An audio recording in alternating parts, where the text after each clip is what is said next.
The Bloody Roasting Podcast with Mikey Motion. Know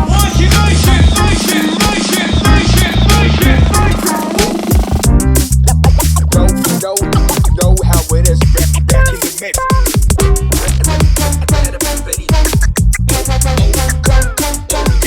Turn it up,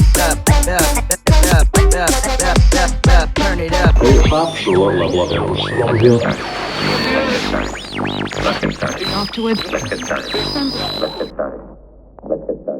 Hello everybody, it's me, Mikey Motion, back with another episode of the Bloody Roasting Podcast. On today's episode, well tonight's episode, it's at 7 o'clock. On tonight's episode we've got one of my favourite friends, a special guy. This guy is basically the white Jamie Foxx. He's been dubbed the white Jamie Foxx. He's a comedian, he's an actor, he's a DJ, he's a producer, he's in a band, amongst many other things. It is the one and only Steven Galloni. Yay! Cheers, mate. Thank you. How are we? How's life been treating you? Oh, mate, all good, mate. It's a total pleasure to be on, mate. Listen, and finally do this. Finally. I mean, like, me and yourself, if people might already know this, people might know, but me and yourself used to do some sketches together. Aye, man. Through lockdown and that, we had Ned's in Lockdown, which went pretty viral. Aye, kind of semi-viral number. Aye, that was Who you pretty talking cool. to? Who you talking to? Who you talking to? But, who actually? We've now got to meet each other. Who you talking to? Who you talking to? Right, we done that, and we done Any Milk, mate. Any Milk, We'll mate. maybe Which put them in. You want a tea, big man? Aye, I've got a tea. What do you take in your tea, mate? Milk and two, mate. I've no milk, mate. You any almond milk? I've not got any milk. Any oat milk? No, mate. What about soya milk? No, mate. Any coconut milk? No coconut milk. Any rice milk? Rice milk? I've not got any milk. You any cream? Squishy cream? Not a big fan of squishy cream. Well, I've not got any sort of cream. I've got no milk. I've got no alternative milk. I've not even got real tea. It's CBD tea. CBD tea? What is that, like hash? Like drugs or something? It's not hash, right? Like that. It's CBD tea. This'll help you. This'll help you, mate. There you go, mate. Aye, so what is this? Is this not illegal, this stuff? What's in this gear? No, it's not illegal at all, mate. It's I got it for Savers. You sure, mate? Aye, mate. It's no cannabis. It's CBD. You sure? This is making me feel a wee bit nervous, mate. I just came for a wee tea. I didn't really want to be taking this stuff. Like, is this not like black market stuff? Mate, you're not taking anything. You can get it for Savers. It's totally legal. It helps you. It's no cannabis. It's no hash. It's the THC's been taken out, so it's just CBD. You're going to be alright. Just have it. Take a drink, man. How's it going to help me, though? It'll help you. It helps you with hundreds of things, man. It helps you like with your muscles, your head, your mind, your outlook in life. Sounds like drugs, mate. Listen, mate, it's no drugs. Honestly, it's no. You'll be fine. Just take some. No shit, mate. Mate, honestly, you'll be fine, mate. Listen, it's no drugs. Not bad, man. Oof, can feel that kicking in already. What do you think about the tea now? Is it helping you? Does it make you feel a wee bit relaxed? Aye, mate. Feels pretty good, man. Why are you acting like that, mate? It's CBD tea. It doesn't do that to you. That's not what it does. Must be doing something, mate, because I feel mental now, mate. Hello, is that NHS 24? Aye. No, what it is, I've got a pal here, and he's tripping out his mind. He's took a CBD tea. I got it in Savers. I know it doesn't do that to you, but he's definitely tripping it. You want to see the state of him, right? He's sprawled across my couch. He's definitely gouching his nut in, and he's convinced that there's something up with him. I mean, I've checked the tea. It's CBD tea. It's not got any THC in it. It's CBD tea, no THC tea. That's fine. Thanks for that. No, I really appreciate it. He's in a bad way. Cheers, mate. Right, Gal, that's the ambulance on the way, mate. What have you done to me, mate? Where have you put that?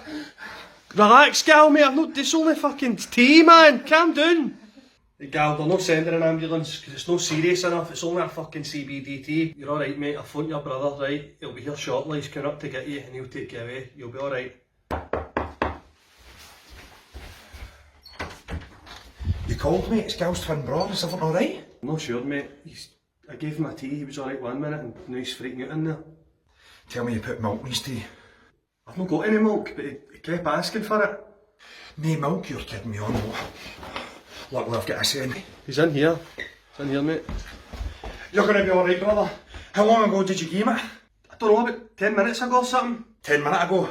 Right, we've still got time then. Gal, don't worry mate, I've got your milk for you here, mate. Mate, don't worry mate. Settle down, there's your milk there, buddy. There you go, there's your milk. They were great, and obviously as well, me and you spoke a lot about starting our own podcast. Yep. And it was going to be called Mum's Lasagna. Mum's Lasagna. Now, I think we spent a wee bit too long Don't on do the that, name. by the way. Aye, don't. But we spent, I mean, we thought, right, we've got a good chemistry. Yeah. We're two funny guys, right? We know what we like, you know, we've got the same similar sense of humour. Yep. Let's start a podcast. And then we met, you were coming through just to try and get that wee bit of chemistry going. Mm-hmm. And then we spent too long on the name. Yeah. We spent too long on the name, mate. As you do, though, as any creative endeavour, you know what I mean? It's a big thing. But I mean, right, Steven, I don't know if you know this, right? Right, but Steven Galloni, you're Italian, right? Steven Galloni rhymes with macaroni. Well, it's similar. Also baloney.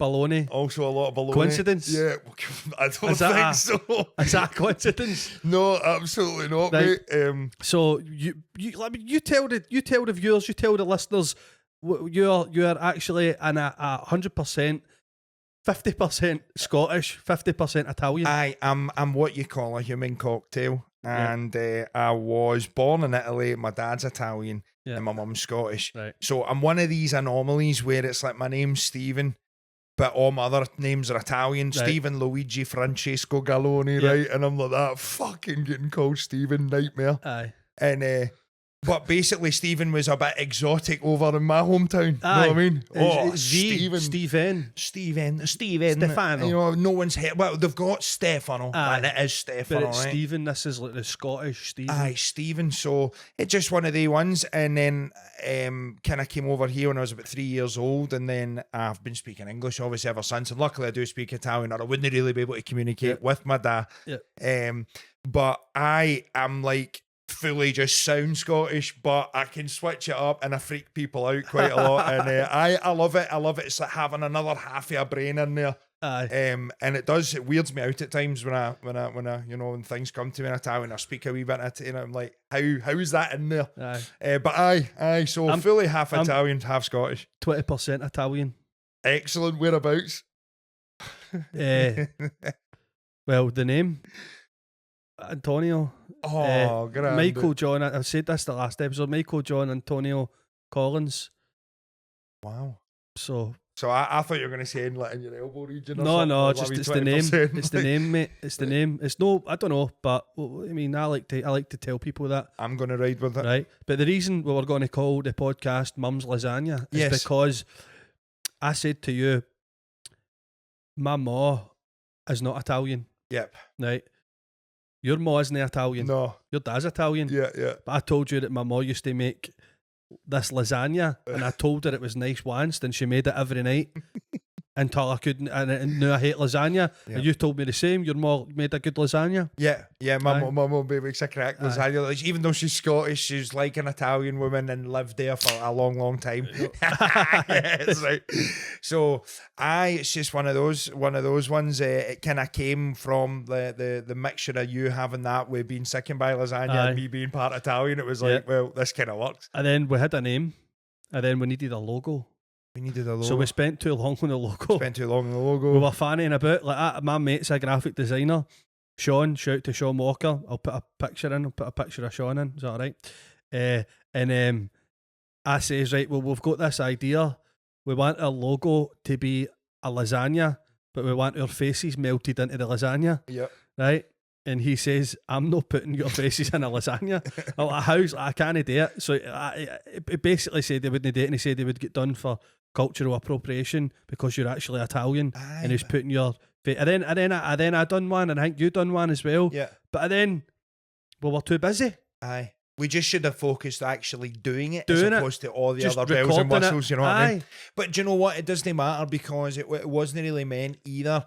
It's like since I was kind of doing a wee bit of the comedy circuit with you guys and that, we've kind of veered off a little Aye. bit, but we're still in the same kind of peripheral. Why? So it's like, that's why, do you know what I mean? I think it'll come full circle at some point if it's to happen, do you know what I mean? But regardless, I'm here now. You've invited us on here, so It's great I suppose to have that's you. a good place to start. It's great. It's good to see you. Put it in again. Mate, thank you, mate. You Yeah. too, mate. You too, mate. We'll do a long handshake. I like to. My hand's sweating. I know I'm roasting Italian hands, right. mate. Oh, yeah. Mine wasn't. Was mine sweaty? Or did- Well, can I just say I to It make is myself new. feel better? Right. Good, mate. Thank you. But so like obviously I mentioned before, you do a lot of things, right?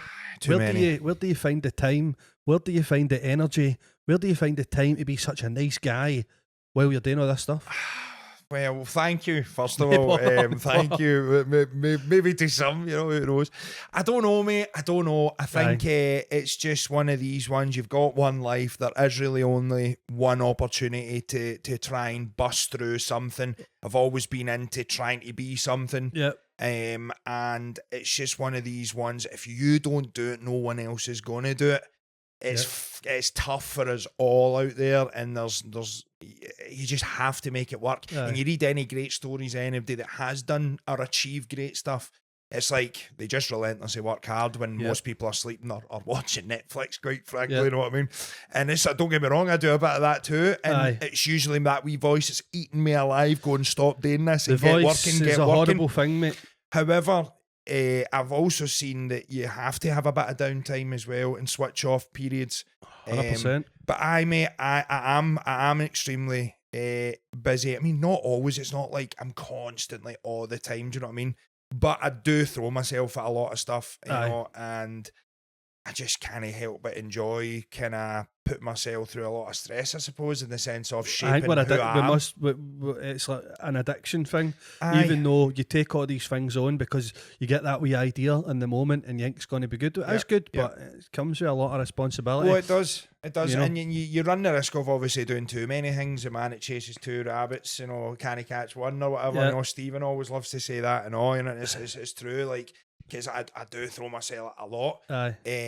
But I feel I kind of go with where the momentum is at the time, and right now my solo music stuff's doing not bad, and I'm kind of starting to grow there, and I'm seeing wee bridges being built and connected with every tune I'm releasing and all that, and I'm not trying to put too much pressure on it. I'm really just, again, like, man, there is one life. I literally could die tomorrow. Fuck you if you don't like it. Aye. Do Well, you know that's what I mean? It's like people should try and fucking be busy and get in about stuff, but it's not for everyone as well. No. You know what I mean? Mhm. It's like it's affected relationships in the past. It's affected friendship. It's affected so many things because I've always put my shit first and, like, I need to do this and I need to be there and Same. I need to do this and for hardly any money and this and Is it selfish? probably at times. It Probably can be at times, but really when you want to do something, that's it. you know, do you want toothpick? Why? Okay. Take a toothpick. I'll take- I think that's a good Shout out Darrow. That's it. Big Darryl. Cheers for that, Darryl. So we'll go in with it. Right, go. So it's one of those things out in the ranch when you know, so man.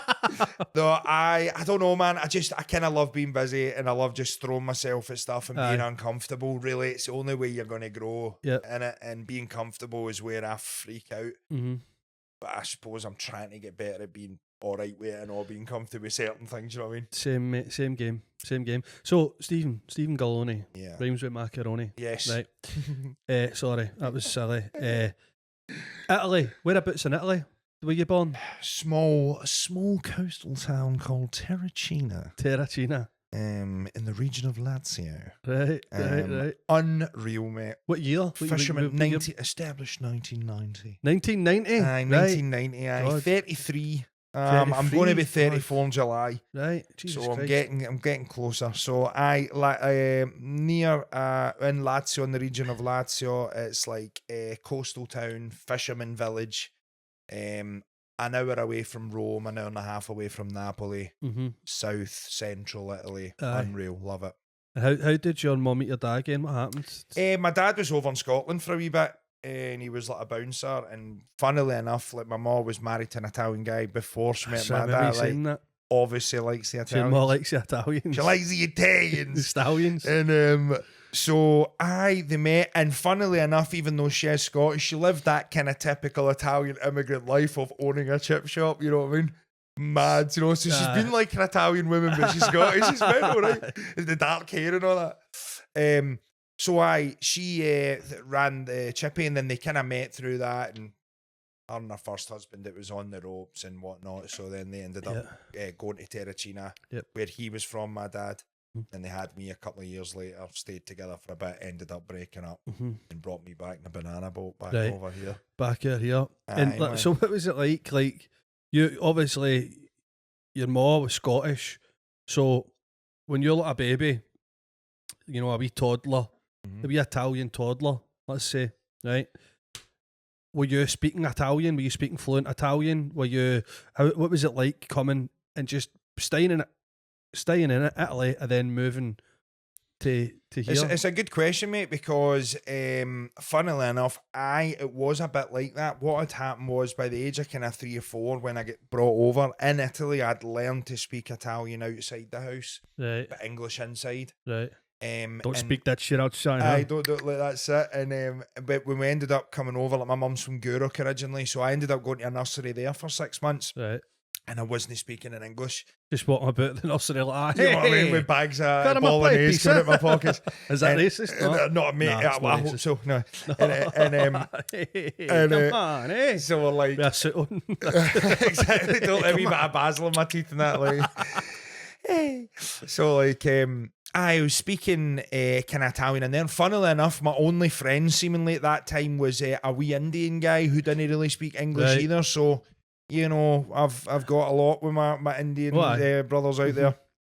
We're connected, you know. Aye. So it's like, it was quite funny that the kind of 2 foreign kids of the class were like, they didn't really speak English, and the teacher was like that to my mum, like, you know, he's a lovely wee guy and that, but I don't understand what he's saying. Do you know what I mean? It's like he's struggling big time. Aye. So they just started speaking to me in English all the time, Right. and I essentially lost speaking Italian up until I was, my sister, she's a lecturer and all that, and like she was taking me to night classes when I was kind of younger, but extra studying on top of school I already hated, so it wasn't really getting through. It wasn't until my cousin Davide came over and lived with me, and my mate Lucio and all that, when I was about 14, 15, Davide came and worked in my mum's cafe. We had a cafe on Byers Road, not on Byers Road, Dumbarton Road in Partick, Right. called Cafe Terracina, funnily enough, Right. where I'm from, so which was cool. So a few boys came for Terracina and came and worked. Right. And those years sculpted like my Italian learning, and they also gave me a lot of musical knowledge, these guys, because they were all older as well. So I was getting really schooled at a young age with Right. some class. What sort of music? Like, Italo dance? well, Love a bit of Italian dance, man. definitely loads of kind of Euro- disco 90s funk and all that. disco-y. I love it. But like Saint Germain and like groups and kind of DJs like that, like Daft Punk, Chemical Right. Brothers, all this kind of stuff kind of opened a world that I wasn't really listening to then, and a lot of hip hop, which I still to this day, like, you know, have always wrote rhymes and done hip hop. aye. Love it, just love it, just for the Yeah. sake of it. So so now I speak Italian pretty fluently. I mean, it's not the best, but don't get me wrong, it gets me totally by. Can get you from A to B. And If the you go there- Italians love the way I speak Italian, because it's just a bit mental, but Aye. it's also accurate, but wrong at But times. it's got a bit of an accent. It's got a Aye. bit of a what do you call that? a Scottish It's got a wee pinaz. kink in it. You know, a wee Scottish kink. So you're a bit exotic. Aye, well, so it seems to go down well anyway, no Aye. matter what region I find myself in, because I speak like Southern Italian. Right. Like my Italian is really not for the learning. Like, you shouldn't want to learn off me just because it's like from my hometown. It's very colloquial slang. Aye. It's not proper Italian, but I think the Italians love that because I'm pretty informal when I don't really mean it. Know what I mean? Aye. Good, man. So you were saying it was they kind of guys that shaped your music, eh?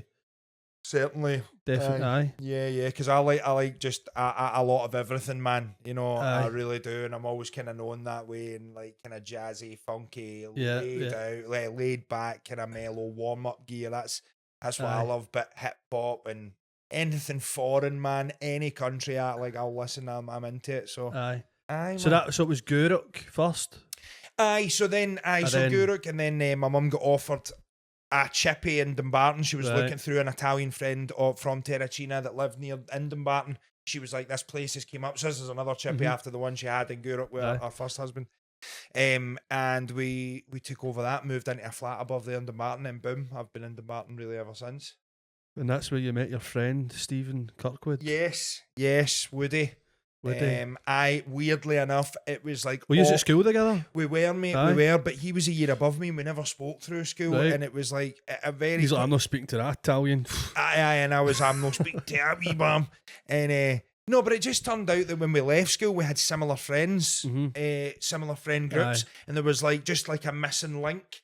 And it was like everyone kept telling the two of us separately, you need to meet each other. Right. And it's a bit like, what? It's a bit weird. Why? And they're like, because yous are both just as kind of mental as each other. And I think yous will drink each other's Kool-Aid type thing. You know what I mean? Aye. So I'm like, cool, whatever. And we did, man, straight away. We were singing tunes, writing tunes, like instantly, you know what I mean? Brilliant. He had the guitar out, I was writing stuff and all that. Just having a total bit of fun. And aye, it's just kind of grown arms and legs for there. Aye. Mate, and we've been working together for like over 10 years. So were you into like decks and stuff like that before you met Steven, or did he sort of get you into that? Or Aye, he definitely got me into it. I was not into it at all, really. I mean, I did like some DJs and I like some dance music, all of that for sure, but I never really got it. Like, Aye. just going up there and playing other people's tunes, I don't really. aye, What is the joy in that? Where's the skill, you know? Yeah. And obviously, I've learned.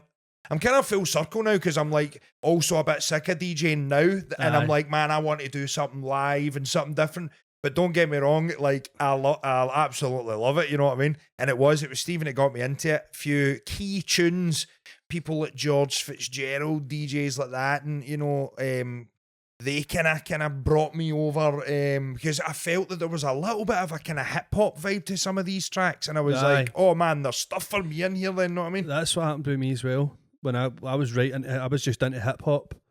I knew what rave was. I had rave tapes and I had like bonkers CDs and that, but I wasn't too into it. And the reason I got decks was because of hip hop. And when I got my decks, I got a big massive bundle of records, and I was going through them, and every hardcore tune had like a hip hop sample in it or a wee break, and I'm like, wait a minute, the two of these go together. There's Yep. something for me there as well. Yeah. Aye, I like it. And that is a great way to connect the dots. Like even like for myself, in terms of a lot of music that I find, it comes from like I owe so much to hip hop because I go and check where they've sampled. And then I find so if it's a hip hop track I already love, I know I'm going to love the original track. Aye. So I just go on that kind of voyage Aye. of going, wow, it's brought all the best music hip hop because of sampling and stuff. Do you know what I mean? Aye, good. So pretty cool. So what came first for you, right? I know you're a funny guy. You've always been funny. Thank you. Were you funny in school and stuff? You always try to like wind the teachers up or like wind your pals up and that. Aye, man. I've said what I've said. I've got accent Tourette's. I hope it's something I've coined. I don't know. Well, I'm if you've hoping coined is. it, I've got But it. I've got accent Tourette's, yeah. so I've always loved doing accents and trying to impersonate, or even just doing regions of places or whatnot. But even like I was even like in primary school singing on stage, singing Five and all that, Backstreet Boys and all that. Yeah. Like I was up singing or trying to do a bit of comedy. And then I went a wee bit into theatre school for a few summers when I was younger. And I did some extra work and all that. So I've always just been about like getting in about the industry somehow or another, whether it's comedy or music. Where I'm trying to get now is fusing the both, man. You know what I mean? Aye. How you do that and get about that, it's like that's where I'm trying it at the moment. Yeah. You've also this is going to just kind of probably jump back forward. Is that all right? It's just that's what I'm all ADHD brain. That's What I mean, here we go. I'm off my Lovely, nut, just a nice, lovely conversation. Aye, with my mate, that's what friend. it's all about.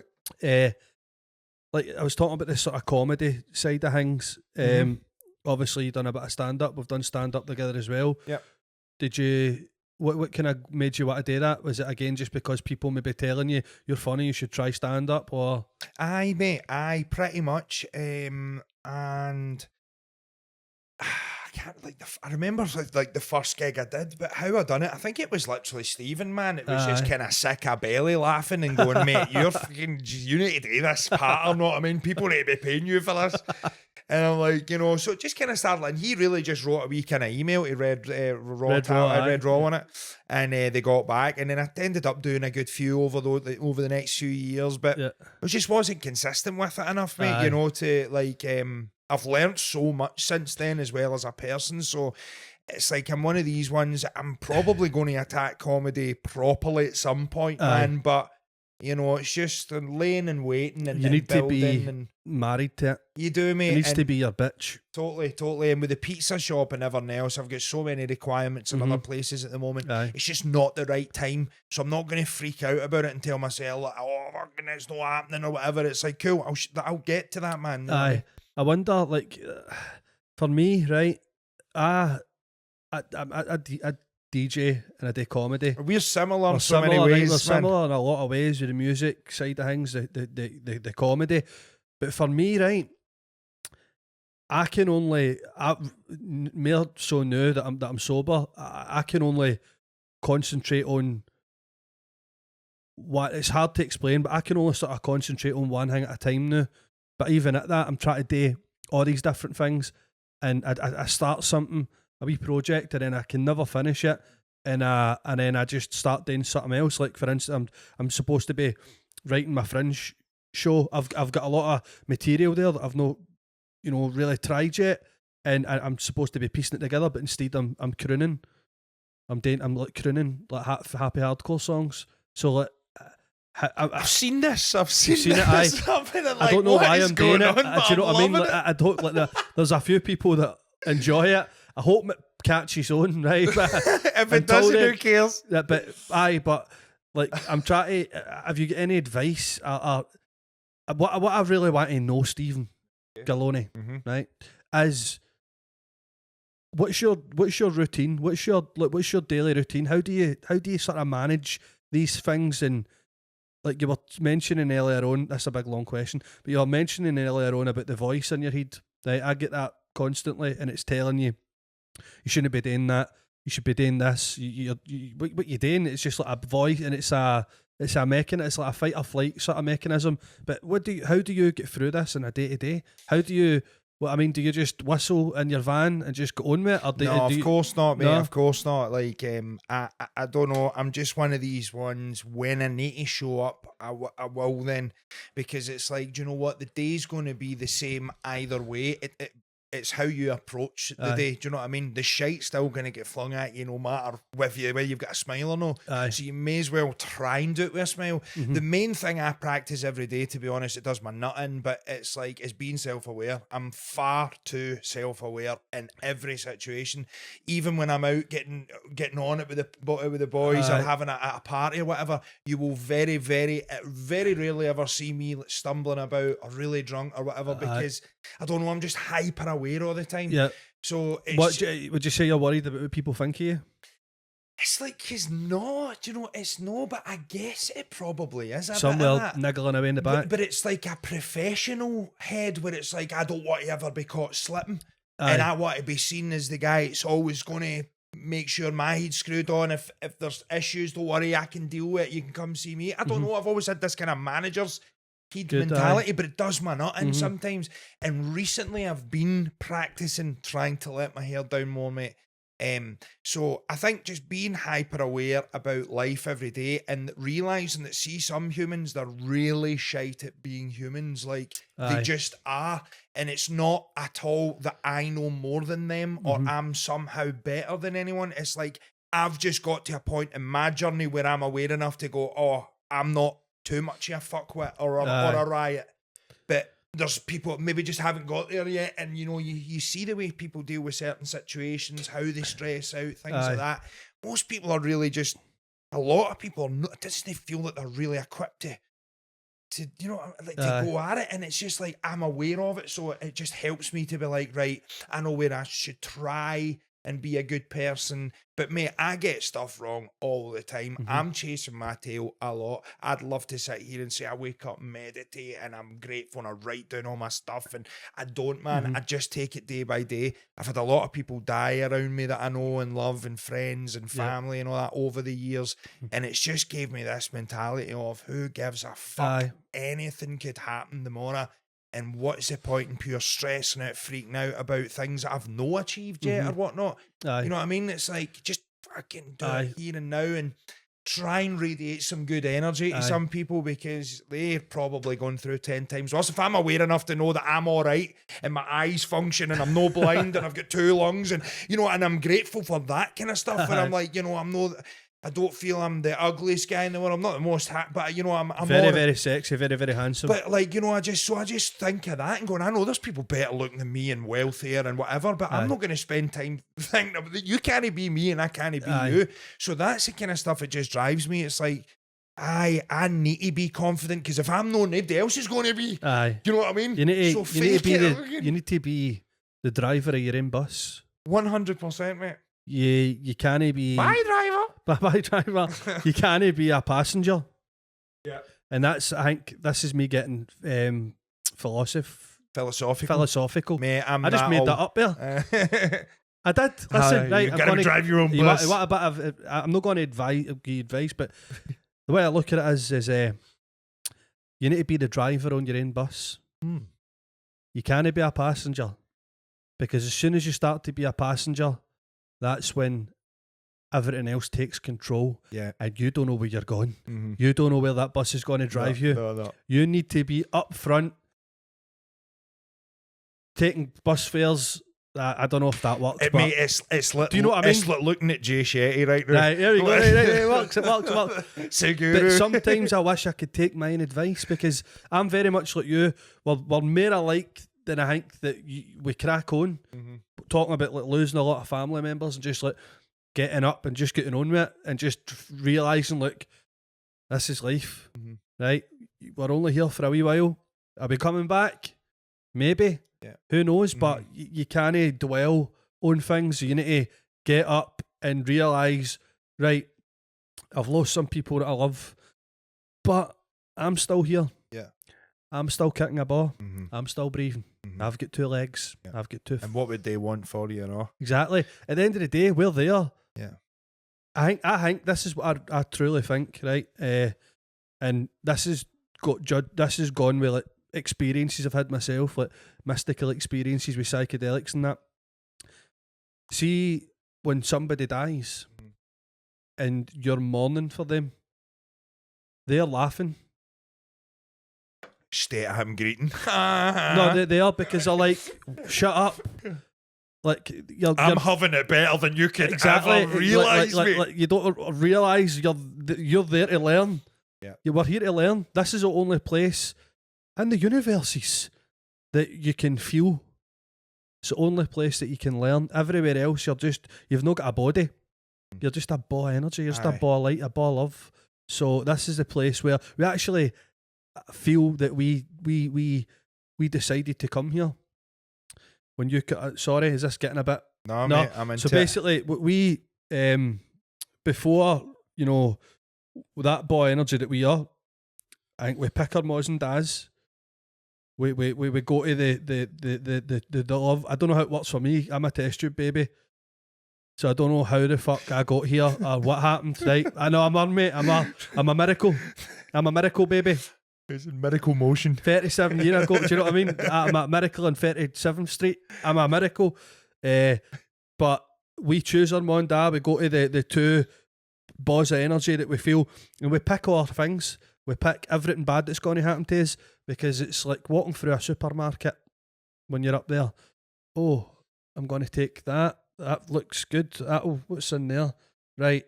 A lot of bad things, maybe. Right. A lot of bad things. Gain some wisdom. but you're going to learn and you're going to grow and you're going to go back there even bigger and brighter. That's just my take. I'm into it, mate. I'm into it. Like, we genuinely have zero clue, really, in terms of like people that want to have a concrete answer on what happens when you die or that. Like, you know, what do you remember before you were born? Nothing. Exactly. It's the same after you die like that. Well, you've got zero clue if that is true or not. I understand that philosophy or whatnot. But it's like weirder things have happened, man. Like the way the world operates in general is absolutely bonky doodles, and bonky doodle dandy. And it's not for the feeble, man. You know what I mean? It's like some terrible people run the world and swindle us every day. So it's like, well, why would that be crazy? Look at some of the shit that's going on. Know what I mean? It's even crazier. Know what I mean? So I am all for it, and I think as well, leading with that of. You know, I suppose the topic of dying or whatever. But it's like, do you want to, like, even people that have got it in for you or that are jealous of you or maybe are like that, maybe see you doing well and they're like, who do they think they are or whatever? Then you die. 9 times out of 10, they're sitting there feeling awful, going, fuck. What was I annoyed about them, or you know, what grudge did I hold? It's or really you're basically holding up a mirror at this point. Totally, it's something with inside you that you're no comfortable with. It's insecurities, things like that. But that was a philosophical part of the show. That was nice. I like that. Cheers, mate. I'm quite philosophical myself. No, I'm okay. Sure. I've got one there. Fresh? No. Sorry, Darryl. I'll take a fresh one for Darryl. Excellent. So, obviously, as well, like I said, the white Jamie Foxx. You'll get a finger in every pie. I try. Right. Now, we were actually supposed to be in a pilot together. Yes. Is that still maybe happening in the future? But they've went and got other actors now, mate. You're joking me? No, mate. They've scrapped us, mate. We're done. I had to audition after I had basically had the lead part for about a year. Know what I mean? And then excuse me. It's just he got budget and I'm more of a production team, and they got actors. I know we're not well versed actors. No, because I was supposed to play a drug dealer. Yes. And the guy asked me, he says, do you think you could play a drug dealer? And I say, I've been method acting. I'm in character right now, buddy. I'm in character right now, mate. Right? I don't sell drugs anymore. I don't. But I look like I do. But I look like I do. No, not at all. Mate, I think that was supposed to be for the character. So actually, because there was two different. Because there was two different things. Because Antonio Ferrari, which is an alter ego of mine, Neapolitan DJ that's trying to make it big in the UK. Could put a clip in. Push me, never be the same. I was raised in Napoli. My parents owned an exotic night dancing club, so I grew up around good music and half-naked, oiled-up women. Push me, any way that you like. You come kiss me. My music crosses the boundaries of Gabba Trance and Mumbaton. I like to call it Gammy. I jump on the stage, I grab the microphone, I scream, "Who want a Gammy?" You might want to change that name for the Scottish audience. Why? Sono DJ Antonio Ferrari. But you can call me Tony.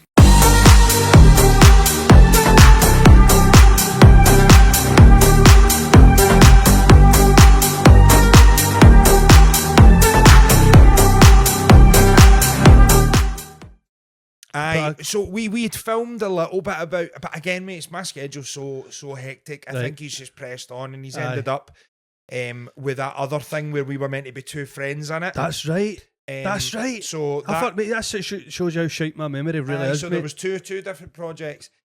So one's been half filmed, the Antonio thing. I was even at one point at a Christmas fair in a pink Santa suit as Antonio Ferrari, mate, filming like about 2 hours, walking about like, "Hey, you want to dance with Santa?" like fucking. I think I was supposed to be a security guard. You were. So we've been trying to do stuff for years, mate. Obviously, like we have, and it's just schedules, and it's like what we did with this today. It's like a date was given over, and we just planted it in. That's just what we need to do for these other things, but it is difficult. Because I remember like, there was times where we had dates, and maybe I couldn't make it that time, and then Or maybe I you couldn't couldn't, make it yeah. the next. It's hard. It's when you're busy, you're busy. Totally, mate, and it's a very similar thing with the band I'm in. There's like 6 adults in there, so Aye. you try and align all those Fuck. schedules. So yeah. obviously, talking about acting, you were in a film. You've been in a few things, but you were in a film that was it Netflix or BBC? It's on STV Player. STV Player. What's the movie called? It's called The Difference Between Us. That's right. And Tell me about that. aye, so it's my friend Etienne Kubwabo, who's he's a self-made director and has been at it for a long, long time. And I went to college with him. I was like his first friend in the UK. And we just hit it off even back then. So we've just always kind of been pals. And he's been doing his own thing. He wrote like the first black Scottish superhero comic and all that. Right. Beats of War. We plug for you there, Right. Etienne. And really, really cool, doing well with that. And then The Difference Between Us thing, just he phoned me. Right, so in 2015, I was the co-main part of this African comedy movie that we filmed like 80% of a whole Right. film, mate, and it got scrapped at the last bit, right? And this is Showbiz. like 2015. Showbiz, baby. Show business, baby. Especially on a smaller level where, you know, a bit of funding is like somebody buys like a crunchy too much and the whole operation gets fucking shut down, know what I mean? So it was like one of these ones where it got pulled. And I was a little bit raging because I had dedicated a lot of time and outside of work and all Must this be and that. Soul destroying, putting It so was, much mate. work into something and so much time and effort. Then you're no driving the bus. Well, and for You're my, not a bus driver. exactly. Somebody can just somebody can whip it away. Totally, mate. The Totally. the bus driver crashed the bus. That was out of You're a service. That passenger. bus. Out of service. So it's like I ended up. Obviously, this was like my first big opportunity as well. Because, you know, funnily, you know, Bash the Entertainer, Yes. right? So he was in that movie Right. way before he was famous, and it was like he was just a wee tiny role in this, and like he was like I can't remember what he was in the film, but it was a funny part anyway. That's just before, and I remember him telling me that I'm going to start doing videos and all this and that. So just to show you kind of how far back and like man, it potentially could have been a game changer for me as well. Do you know what I mean? Or it could have come out and people would have realised really how shite I was in that, you know what I mean? Because it's my first actual, like, I'm a main part in it. Right. So it kind of threw me under the bus in that sense where I'm like, look, I believe I can do it, but fuck me, I'm not an actor, but I'll try, you know what I mean? That's what I like about you. But you take, if you're going to do something, then you get 100%, mate. Aye. And you just say, right, well, I'm an actor. And you, like you said, you just take it a day at a time and you just go for it. Totally, and it's not like I had done some drama and stand up and bits and a lot of stage work through Escapade Studios as well. I've done a lot of public speaking for years. I've even done like talks at rallies and like independence marches and like Monsanto rallies and all that. Like mental. I just threw myself at a lot of political stuff growing up and that. Aye. And so I felt at least adaptable to be in the film, like, and then so fast forward to 2020, 21 or whatever, Etienne messages me out the blue, and I think he's one of these ones where he's like, look, that film fell through years ago, let's do it again, but this time let's do it proper. And it was like I got paid and I got to work with other Paid actors. actor. Yeah, paid actor.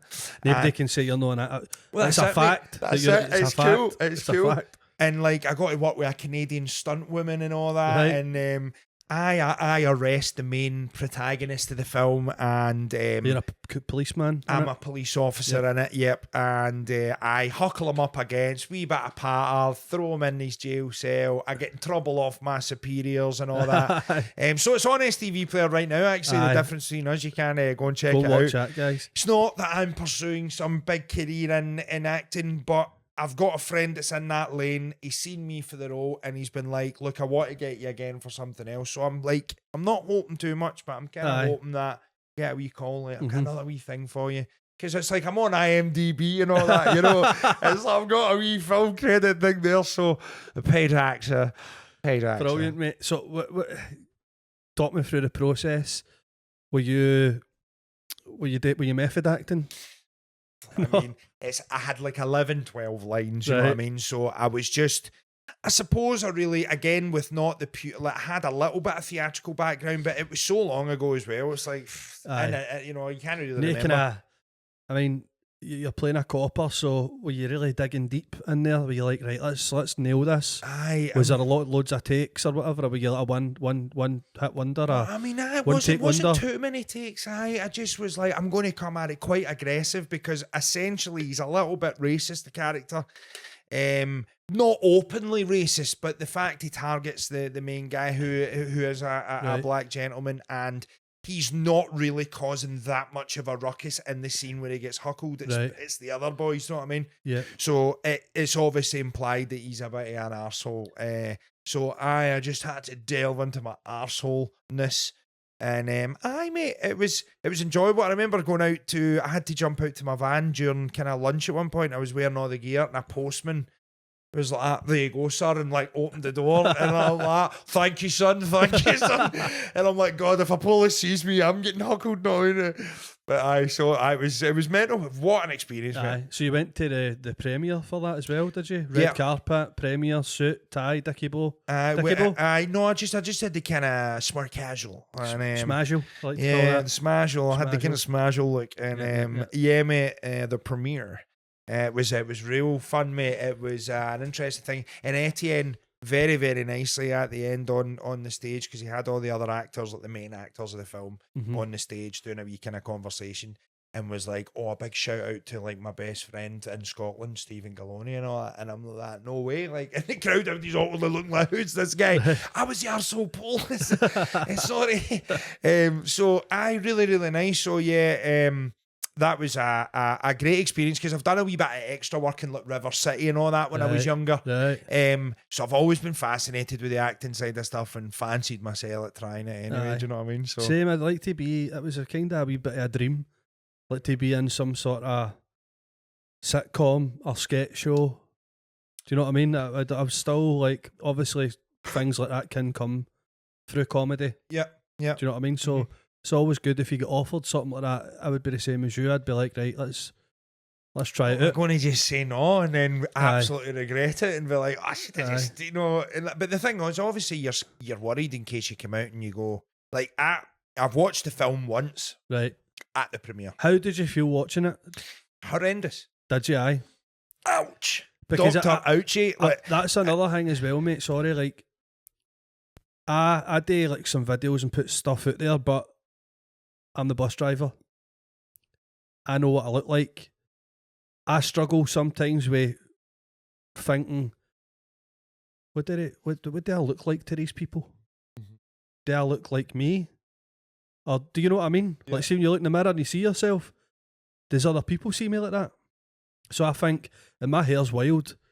Like, my hair is like shockingly bad, right? Like, I've got like, it's so versatile. Very versatile. Very versatile. But I can wake up one morning and I'm thinking, where do I fit in here? Yeah. Like, if I was to play a part, I'd be a character in a film or a series, it'd be like the guy with the shite hair. That would be like I would do that brilliantly. That would be it. But how did you feel watching it? Did you feel, I hate my voice, I hate the way I didn't like my hair. Right. I didn't like the way I acted. I thought it was terrible. I thought it was like tremendously bad. Like, that way I'm like, oh my God, fuck, you think you're good? So I was just a bit like, Dr. So you didn't win a BAFTA, but... Well, it still maybe might come, mate. You never know. Like, it's early days. But you know, again, obviously everyone round me, you did a great job, well, and that was amazing. I'm looking at it going, cool. If I get another shot of this, I'm going to do it even better. I'm going to figure out my shit even better. Everybody's I think I got by. Everybody's going to be self-critical. Of course. Because if you didn't know me in the crowd, are you even thinking anything? No. Do you know what I mean? Aye. Whereas if you know me straight away, you're putting this kind of parameter on and going, oh, well, I know him and all, you know, or whatever. Exactly. So you're really judging it. Aye. Whereas if you don't know me, if you had him, it's just hopefully a police officer, a very convincing one. Mm-hmm. But I don't know. But I enjoyed it nonetheless. Mm-hmm. And the wee voice of going, oh, I'm shite, or the cringe or whatever, I'm still like that. Fuck it, I'm still willing to do it when most people aren't. I'm willing to look daft. And that's an achievement in itself. I'm willing for people to go, that was shite, and go, cool, what are you doing? Know what I mean? Like, it's like, I don't even really think like that anymore. That doesn't mean I want to go up there and do a bad job. Aye. But do you know what I mean? Where it's like, fuck it, if I don't do it now, it's never going to happen again. Never going to happen. Like that, I'm sure Tom Cruise feels like that. All the time. Do you think like Tom Cruise is sitting in the premiere like, why do I look such a midget? He loves it, man. He loves it, man. Right. He's like, look how tall they've made me look. Like, and all because that, do you think like they give him big platform shoes to wear? They make him I bigger. hope so, man. I hope Aye. so. No, who knows? I think any self-respecting human being. Mm-hmm. It's like, because I did a podcast for years, as you know, with Aye, Steven with with the Stephen, Escapade yep. Studios, and it's like you get to a point where I don't really care about hearing my voice and that anymore, Aye. right? I'm kind of desensitized to it, so I'm all right with it. Yep. But there's never a point where I'm like sitting constantly rewatching all the episodes or anything like Nah. that, you know. And I think any self-respecting person is usually a little bit cringing at their own stuff Aye. and going, "Fuck, I look like everybody's going to think I'm this and that." Yep. It's normal stuff, man. It's normal Yep. stuff. It's just not letting that voice win Aye. when it comes to doing the content or whatever. The whatever voice it is a bastard, mate. The voice is a bastard. Wee prick, Do you innit? get the voice? You do, aye. Yeah, like telling you, like, don't do that. Do something. Or just be you shouldn't. Do productive. you know what I mean? Like, I get it a lot, and it's very. I was reading a book, and it was there was a whole chapter on the voice, and it was telling you like you need to recognise the voice. This is a voice for your childhood that's built up through the years, and it's like trying to protect you, and basically you need to recognise that this is a 7-year-old voice that you've grew up, but it's still there. Mm-hmm. And you need to make that voice aware. Hold on a minute. I'm going to punch your cunt. I'm going to punch your cunt in because I'm the bus driver. I'm the boss now. Aye. You're not even a pass. Get off my bus. I get off my Basically, bus. you need to say, do you know what I mean? So, Stop trying to use that discount card and go fucking. do you know what I mean, man? So, can I call you a teacher? Aye. You're a teacher. Aye. You're a teacher. Aye, I do a lot of work in schools and that, so I'm like a sub teacher or something, but not like an actual teacher that goes in and teaches. No. a subject, What I like- mean, so let me explain it. You're a you work in a studio Yeah. called Escapade Yep. Studios Yep. with Stephen Cutwood, Yep. and that is like a school, a DJing and production, and DJ Yep. school. We're Scotland's only certified pioneer DJ school. Yes, Um, now that's magic. And it really is, because it's like, I remember they showed us a list and it was like London, Tokyo, New York, Amsterdam, Dumbarton. Bro. And it's like, it's not even Glasgow or Edinburgh. You know what I mean? So yeah, we're a certified kind of DJ studio. We help people learn music production, predominantly on Ableton, or electronic dance music, learn how to DJ, and just actually kind of like positive stuff as well. We do a Aye. lot of positive stuff Mhm. with like young people and students and people that come in. Obviously, even some of the conversation we've had, you know, it's like Yep. we always try and be insightful with Mhm. people, and just we're all humans spinning in a ball in space. Let's not take it too serious, and let's Yep. try and create some cool stuff while we're here. So that's the kind of the ethos, you know what I mean? Aye, and so the DJing side of things, right? Obviously, you've been DJing for a while, right? But Yeah. you've been producing for a while as well, Mhm. and you've been like, even when I knew you back then, you were doing bits, but now you're comfortable enough with your sound, Mhm. and your records have been getting signed to big labels for big artists. I'm kind of getting Talk there.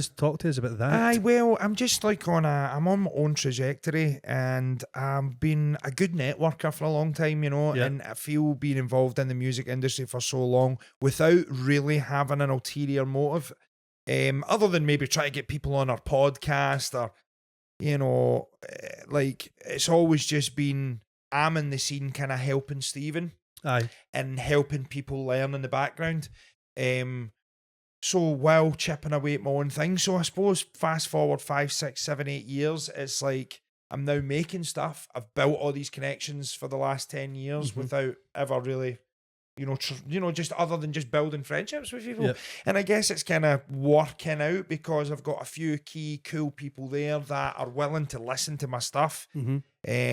And sign it as they're growing as artists and Yep. doing bigger and better stuff. I'm like, fuck me, this is really insane. I didn't expect it to kind of happen the way it has now. Yep.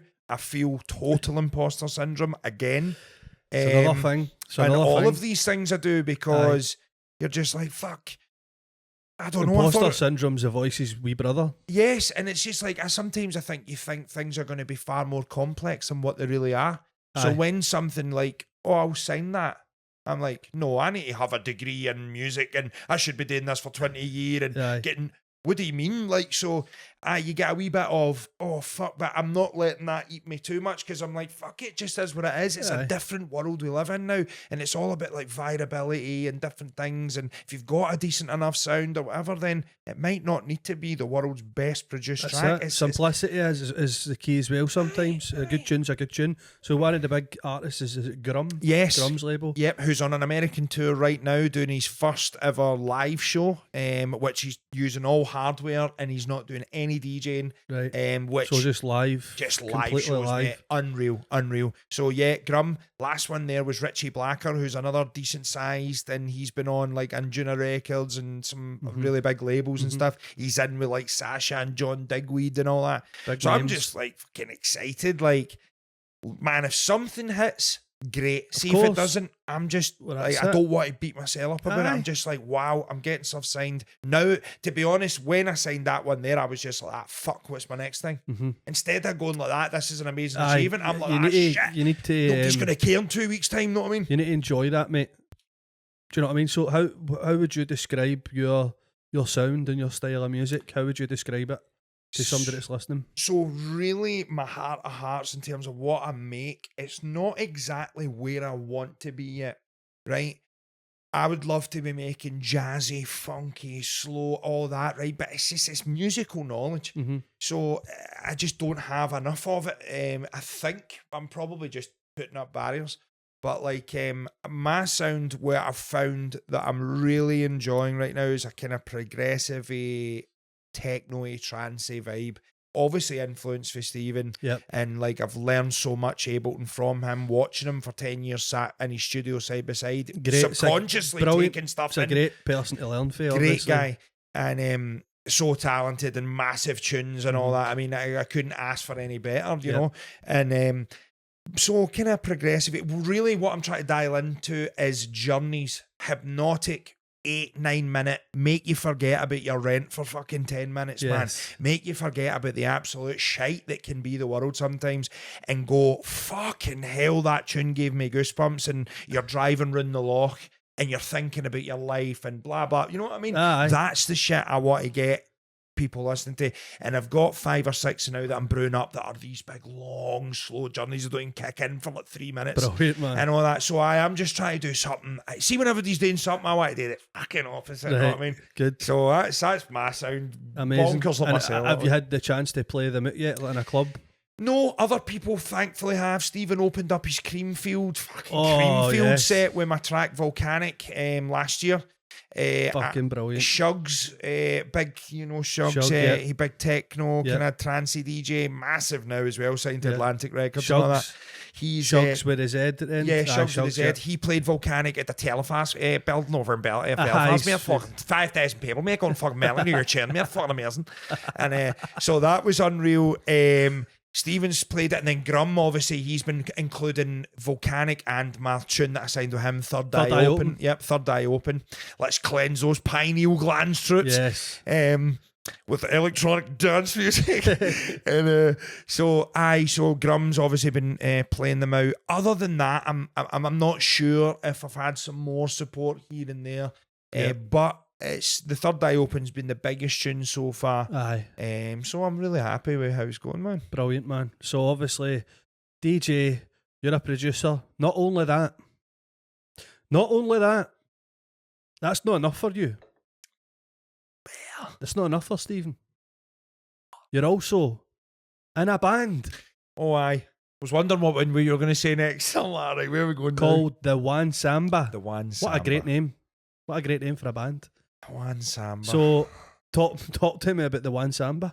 So lead singer of there. Lead singer? Yes. Lead singer. And I'm not the world's best singer. I know I'm not. Listen, But neither I'm am I, confident up there. But you enjoy it. I love it, mate. And I don't know what it is, mate. Every gig we captivate them, mate. We do, man. Like that last gig was insane, man. Yep. They probably shouldn't have put us on first. One of those ones. I want bands scared when the One Samba Yep. show up. And no, mate, we had a lot of fun. So the One Samba came together. One of my best mates that died a couple of years ago, Tank Paul Shearer. I remember that. Aye. Who was a fucking legend, one of my warrior brothers that it's like to this day it's really fucking painful to deal with, mate. He's just because I love a conspiracy, I love going really deep, and he's one of these guys that I could go anywhere with and would have no judgment. Yes. Or, you know, I would argue with. I mean, actually, when I go through our messages from time to time, it's fucking a lot of arguing. A lot of disagreements. But we were that's so that's a true pal. fiery, passionate with each other. So Tank was the lead singer of the One Samba, and I used to just go down and jam. Like, I've always loved being a bit of a rapper. Mm-hmm. So I've always rapped and wrote lyrics for years. So I used to just go down and jam and be the rapper of the group. Yeah. And then it wasn't until maybe about 4 or 5 years in, he was like, mate, fucking join the band. Get in the band. And I'm like, okay, I suppose. Right. And then it's like, I want you to be the lead singer. Like, you are... You've got the energy. You've got the You're energy. a front man. And that's what he said. He's like, he's a better singer, but he's like, you're the front man. You're like a Freddie Mercury. He's like, I'm not saying you fucking sing like him. And I'm like, oh, cheers, mate. I know I don't. Right. So he's like, but Tank was a really soulful, amazing, just, you know, great. And I'm kind of soulful, urban-y vibes as well. So between us, we... you know, we wanted to be that kind of group, but we could be a little bit different, not your average white boy group. So he just asked me to be a part of the band, and now the last couple of years or so, then obviously he's died, so I'm like, well, I'm kind of forced to carry his legacy on. And I mean that in a good way. I mean that in a good way, mate. Like, I'm forced to be That's a brilliant thing today, because you feel like you're doing him proud, and yet he's with you. And it's like, I don't know if you've ever seen the interviews with like Beyonce, and she talks about how she has some alter ego that takes over. It's like Sasha something or something like that. Right. And I laugh because fucking I hate half these celebrities now, right? But I've seen this thing, and I'm like, it's like, that's what happens to me, man. You're it's in like the flow state, mate. over You're me, in man. the flow. It is, mate. It's something else. It's like you're looking. It's like a gift, mate. You're just how long have we done, by the way? We all right? Are we good? Still good, right?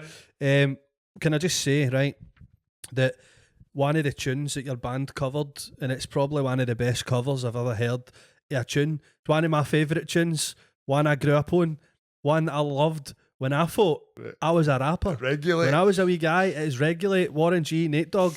How do you feel about doing a wee rendition with me right now? Mate, if you're up for it, aye. Let's do it, right? Do you know it all then, yeah?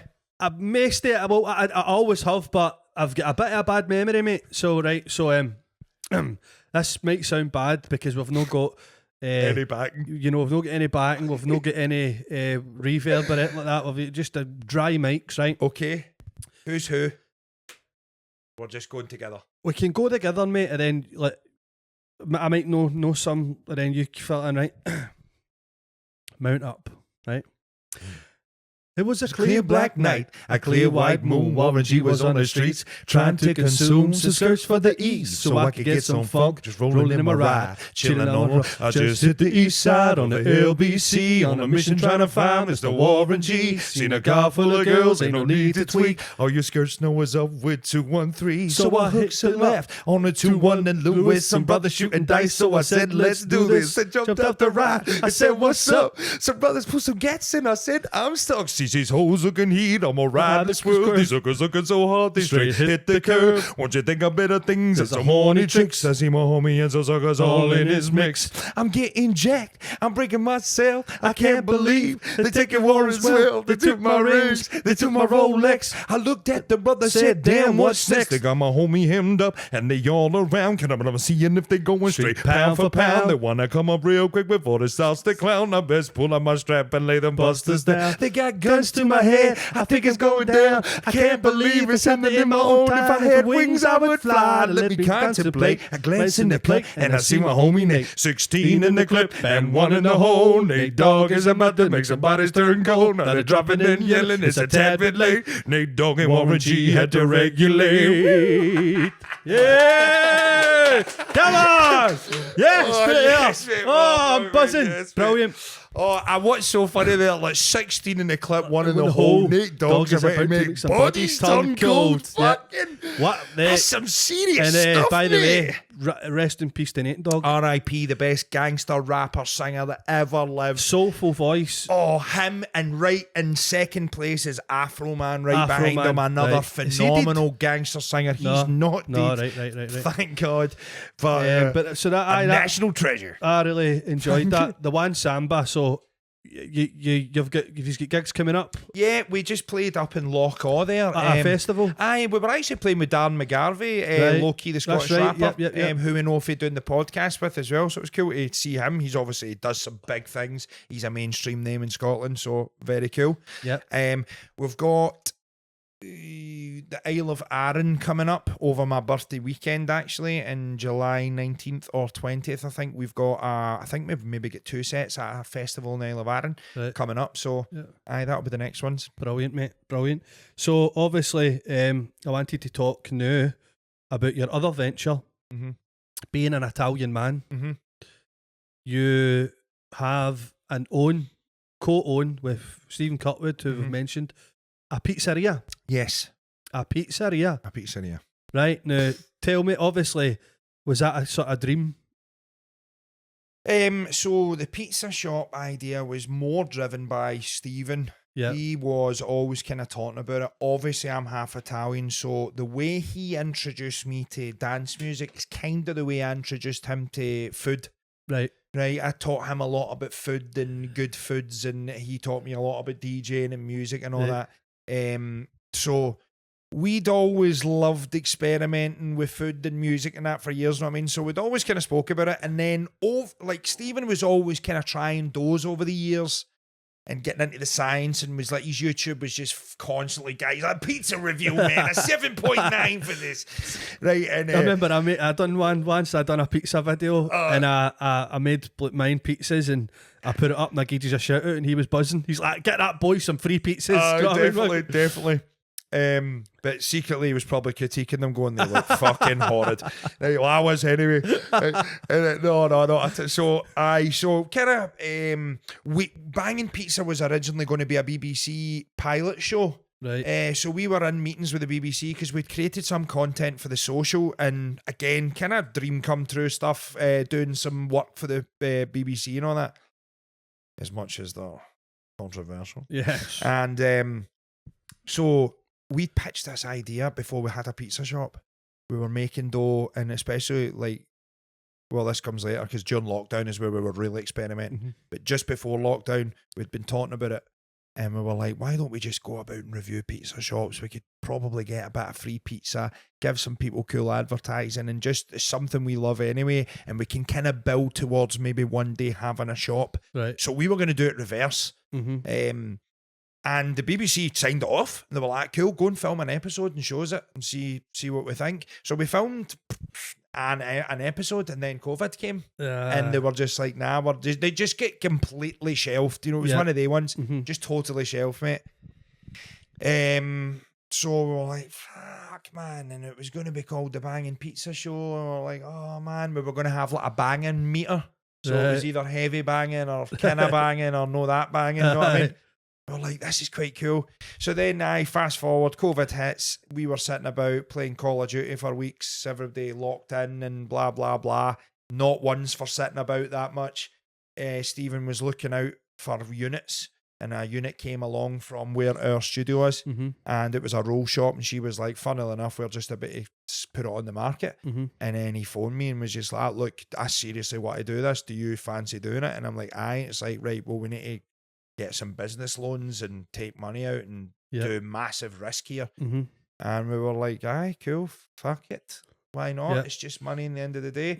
And we're now 3 years in. It's like, what the fuck is happening? And I must say, we've actually got some pizza here to try for Banging Pizza. I've already tried it, and it's amazing because you have got in your store, you have got a pizza oven, but it's the Ferrari of pizza ovens, all the way from Italy, and it's a Neapolitan brand, and it's they only come for there. You had to get it shipped. That's it. Right? They did, mate, and there was a nightmare getting in. It was too big. I think we had to take doors off, and I think we nearly had to take the windows out and all that.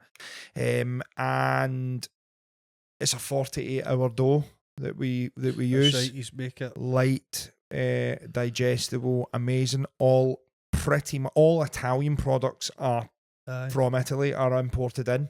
Apart from obviously like there's some of the Scottish toppings and things that we do, you know what I mean? We'll get Scottish produce. Haggis. Aye, things like that. Black pudding and that. So Yep. the Highlander pizza that we do. So it's been insane, mate. A really, really incredible journey that we've been on for the last few years. Like love it every day still. Like really, even though it's a lot of hard work and a lot of hours sometimes, mate. It's a lot of graft people don't quite realise. But we do it all for the love of feeding Western Bartonshire the best pizza they've ever had. And you've got a great menu. You've got banging fries. You've got banging pizza, banging cookies. Is it? No, we've got like sweet calzones. Right. We have cannolis. We have a new thing called sfogliatella, which is a mouthful for it's so funny watching customers come in and going, can I get this fogally? It's just a weird one. It's like a lobster's tail kind of hard shelled pastry thing. Really, really good as well. And we do loaded fries. We've got mozza sticks. We've got it all, mate. We've got it all, man. It's unreal. Amazing. When I saw that yous were doing the pizza shop, I thought, good on yous, go on, boys. And it's not that. Yous have actually won awards. Yep. So tell us about the awards yous won. Well, it's funny. So we went to the Italian Awards, and I was like, friends of mine must have nominated me because I get nominated to do a best Italian performer in Scotland. That's right. I remember you phoned me for that. Right. You phoned me for that. So not only are we nominated for best team, best pizza, and then it's like best Italian performer. I'm like that. You done stand up at that, didn't you? I need to be known as Scotland's best Italian performer. Like I'm the most Italian cunt you'll ever meet. Even though I'm sounding so Scottish, I love to be fiercely proud Italian. And when I go to Italy, I'm fiercely proud Scottish. It's a weird, I've got a weird thing going on in my brain, mate. So when I'm here, I constantly need to go on about Italy. I do everybody's tits in about it. So I went and got a tuxedo, same colour as Parmesan, and with the pastrami coming out the fucking, and I'm like that. I'm going to go and do a whole bit on being an Italian Scotsman. Aye, brilliant. And I came Great second. angle. I came second to the Paolo Nutini tribute act, and I'm like, I've created my. You're not even Italian. Nah, that's. I need to be the number one Italian in Scotland. No, that's bad. And but so you came second. I came second. So next year, if I ever apply, because it's kind of pay to play and all, Right. like to get into a lot of these award things. Yeah. So, in the sense of, most of the time you're probably getting nominated if you're entering being in as well. They obviously can't imagine they put in people that aren't.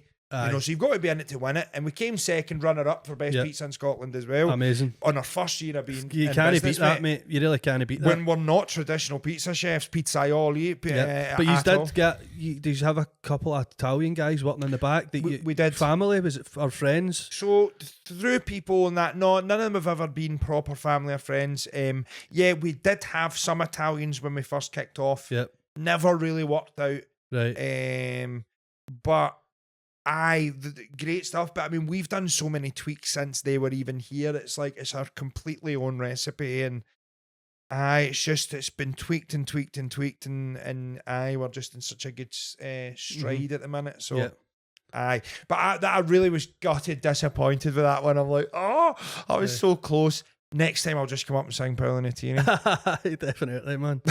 So also as well, one of your special talents that you carry, that you have, you're a very good impressionist. You're good at voices. Now, just before we get into this, I actually won an award in 2009 for being the world's best impressionist in the world. What? Aye, but I'm out of practice, and I used to be really good at doing voices because I used to really be in the voices all the time. Like I can see that. I never ever spoke to anybody in this voice. This is me just learning how to be me, right? But I would speak to every family member in a different accent. I would speak to all my pals in a different accent. So even when I sit with some of my pals now, I'm sitting, and because of that side of me's kind of, I don't want to say it's died, but sometimes I'm like, how do I speak to him? Like, and I think they can feel it as well because I'm just normal now. But I've heard you do some of these voices, and like I choke to hear more of it from you, mate, because Like you'll do a New York kind of the Johnny Go-Go Johnny guy. Go-Go. Like I feel like I like, oh, mine, I want to get mine sounding like that. Like, right, you know. Johnny Go-Go, but let's go through some. No, mine, some of yours, right? Let's.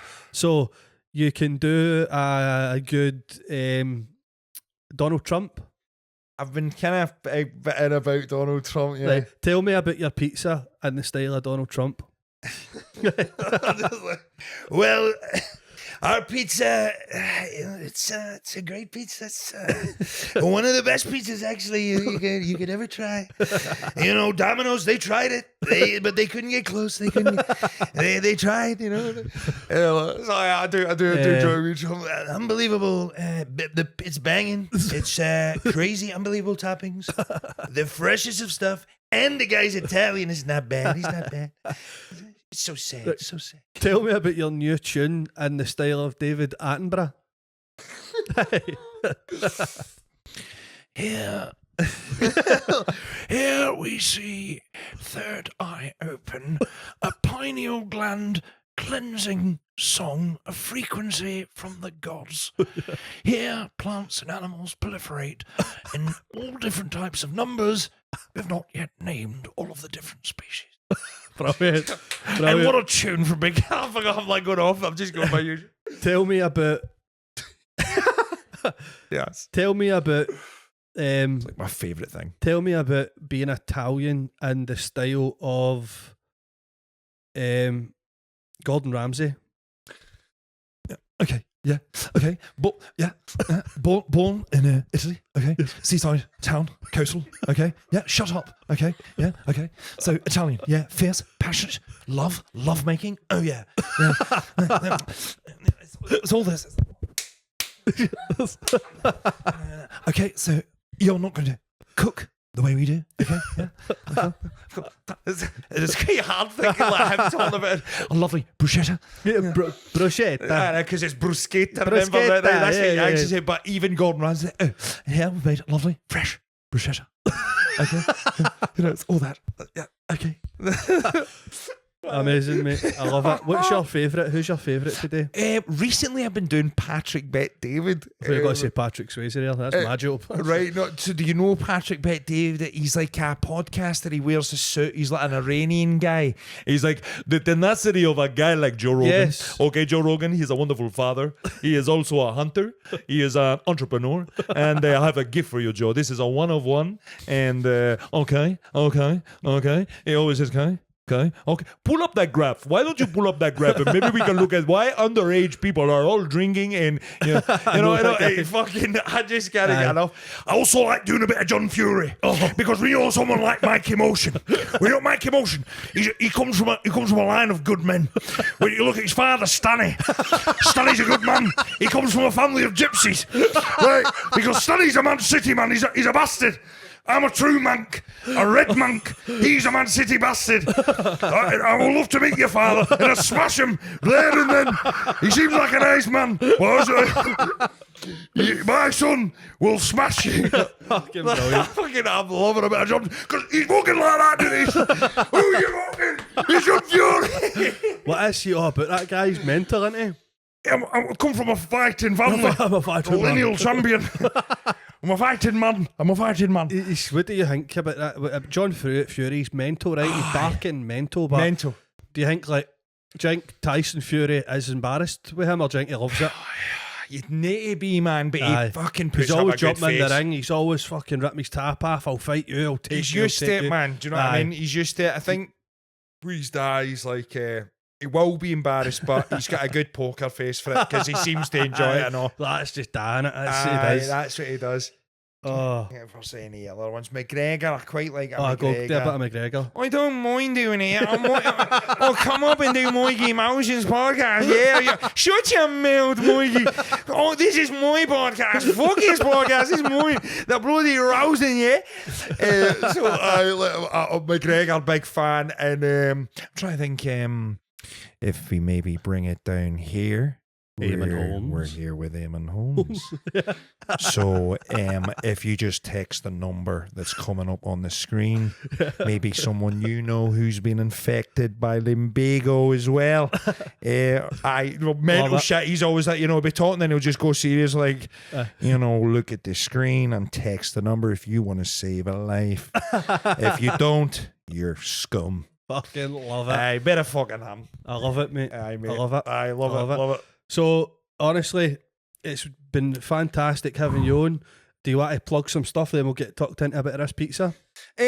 Just come and check us out at Banging Pizza, man. And check my music out, Spotify, Big Gal. That is Banging Pizza or Big Gal on Spotify. Go give us a wee follow. Check out the tunes, man. Get it added into a wee mix. Give us a wee tag. Spread the love, man. That's what it's all about. So that would be it. And we brought some pizza. Now, I did have a couple of slices out of one of these because I'm addicted even to my own pizza. Banging Pizza. But yes, shouts to the whole team at Banging Pizza. We could not do it without the legends that all work down there. You all know who you are. And aye, man, legends. Oh, that looks incredible. So we've got a wee ham and mushroom there. And it's obviously, we're going to fling this back in the oven. Actually, let's get a wee preheat on the go. Get them in. You can we try this, like the new? Go for it, man. Go for it. Try. Go for it, aye. Let's get it on screen. Let's go on screen. Stare at them. I mean, I've already tried these before, right? But they're fucking brilliant. Do you want to take a wee slice? Right? You've not had a ham and mushroom, I don't believe. So, get like that. You grab it, you fold it, and you put it in your mouth. You get a wee slice there. Anna? Please do. I know Anna's a you're a vegan or a vegetarian? Veggie. Right. I'm so sorry. Right. That's all right. Listen. Get that down, you. Here we go, guys. Banging Pizza. What's this? Talk me through. So we've got a La Classica, which has got Romagnolo ham, and it's got some lovely portobello mushroom and ham, Romagnolo Italian ham, prosciutto. Right. So I'm a bit of a pizza critic. Okay. I love my pizza. I always have loved my cold pizza. Cold or hot, you don't mind? I love cold pizza. Hot's better. Sometimes you get a bit of cold pizza. Wow. Right, I know. Here we go.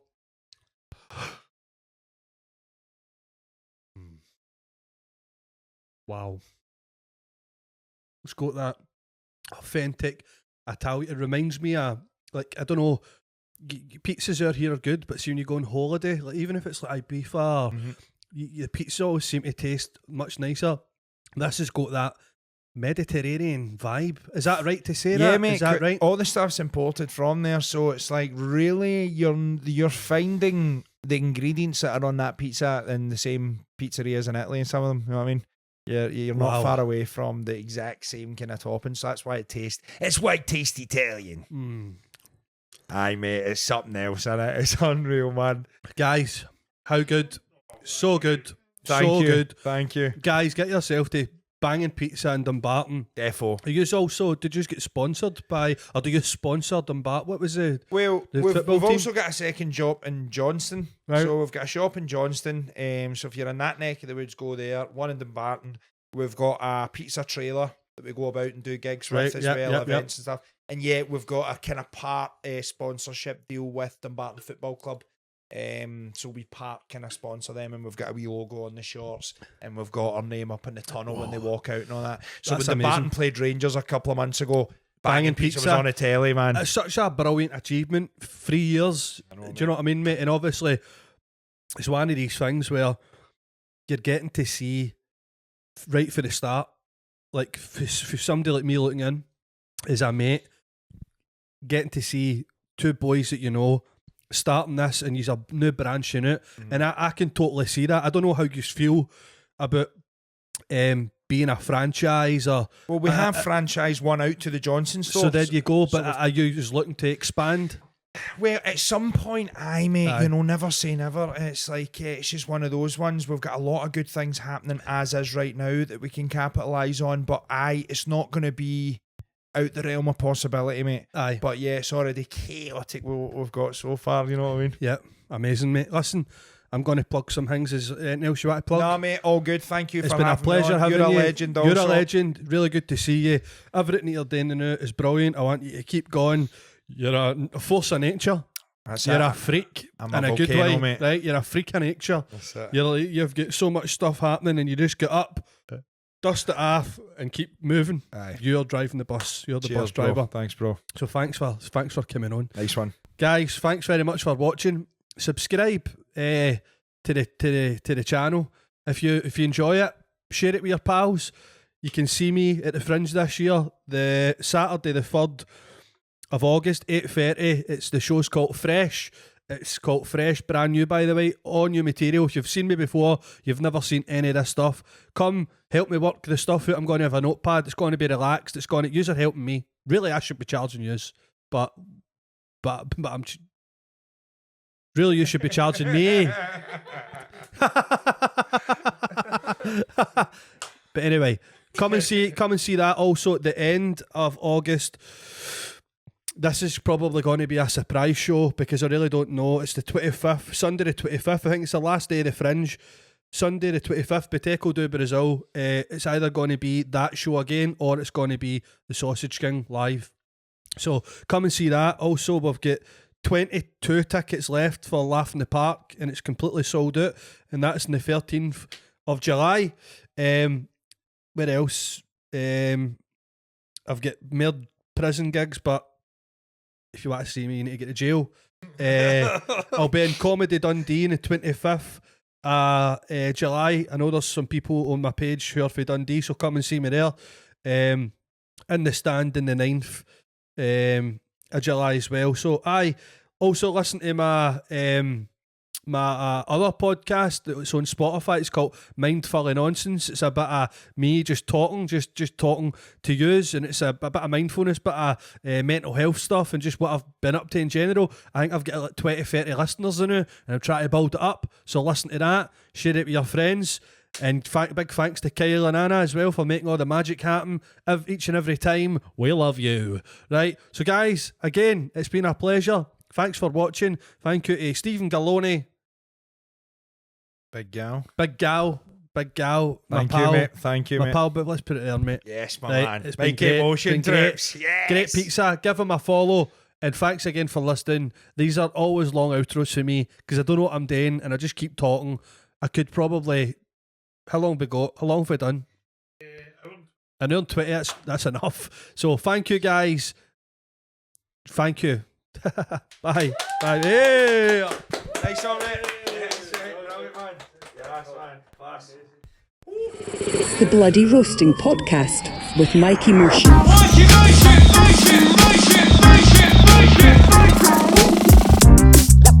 Know how it is back in the mix.